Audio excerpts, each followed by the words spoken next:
Yeah, dude, I feel fucking great. Yeah. You know, I feel fantastic. You got a glow in your eyes. Dude, I was on my way down. I swear. I feel like I was on my way out. I was gonna be one of those guys. Either stroke or fucking grab my chest or diabetes or I was going down that path. I'm 52.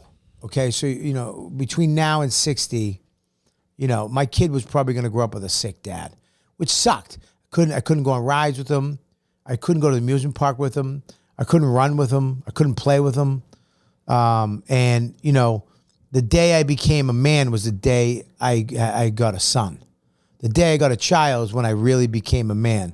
When I became the dad, like my therapist said, you don't get a dad. He's my therapist too. Yeah. Yeah, our therapist. Yeah. So, it was time to, nobody was going to help me. You know what I mean? Nobody's going to help you. People love you. People care about you, but they're not going to do it. They're not going to do it. Not even my wife. She loves me. She's my heart and soul. Nobody was going to do it. They were just going to, not knowing. Not that they don't care. Not that you don't care. But you're going to go, Bob's fucking big, man. And you're going to keep it moving because you got your own shit going on. You got things to worry about. You know what I mean? You got your shit to worry about. So I had to fucking do it, man. I just did it. And I did it the right way. It took around 2 years, a year and a half. I went to a doctor. I fucking nutritionist. I'm doing things the right way. So far, so good. And I'm down over 70 pounds. And I don't intend to go back because food was my first addiction and hopefully my last because it was going to take me out, dude. And it sucks because I don't want to, because I wouldn't even get like 8-year benefit from Billy Burr. I'd get like a 1-year benefit at the stand from you and Ari. You know what I mean? You're gonna give my wife $800? You know what I mean?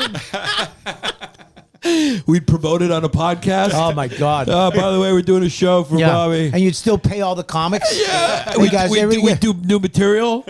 We'd make it about us by roasting each other. Yeah, it wouldn't even be my like, friends. Wait, are we supposed to be talking about Bobby? It'll be catered by Joe DeRosa. Yeah.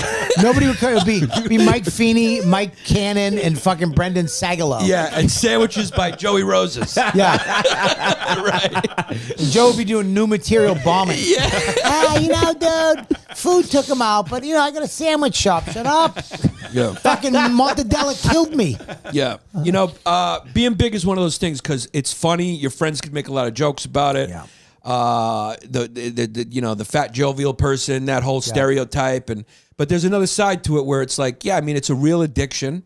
It's a real addiction, just like anything else. It's the worst. And it can be a it can be a real problem, and sometimes I think that the funny thing gets in the way of that, Well, being a comic and being fat is, really just nuts. They go together well. They go together well, and you can write jokes about it, and people will laugh. Now it's, and you feel like you're going to lose some of your mojo.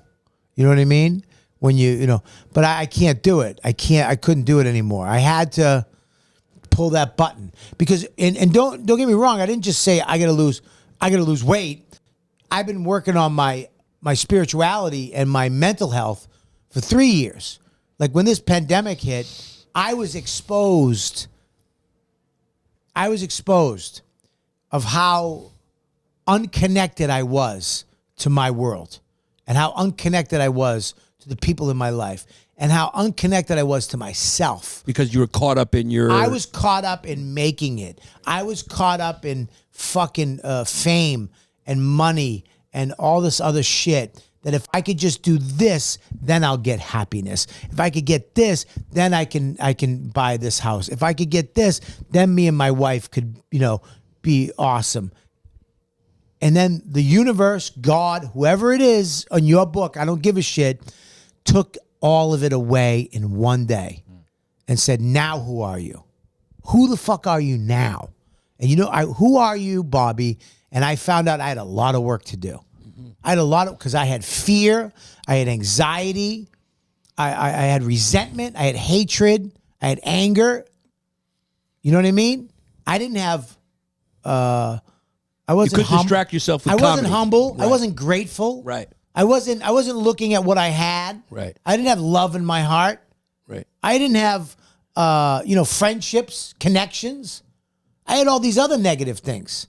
Fear took over. Fear, justified resentment, justified anger. All this took over, right? And then because of the pandemic, you were forced to see all that. as clear as day, just took over. Because all the distractions were gone. And the rat race that was distracting you from all those things was gone. Is that what you're saying? Absolutely. Yeah. So now we had to go and work up here, work in here. I had to go get this straightened out. What's important? Wait a minute, dude. I got it. I made it. I already did it. I have a roof over my kid's head. I get paid for food, and I tell jokes.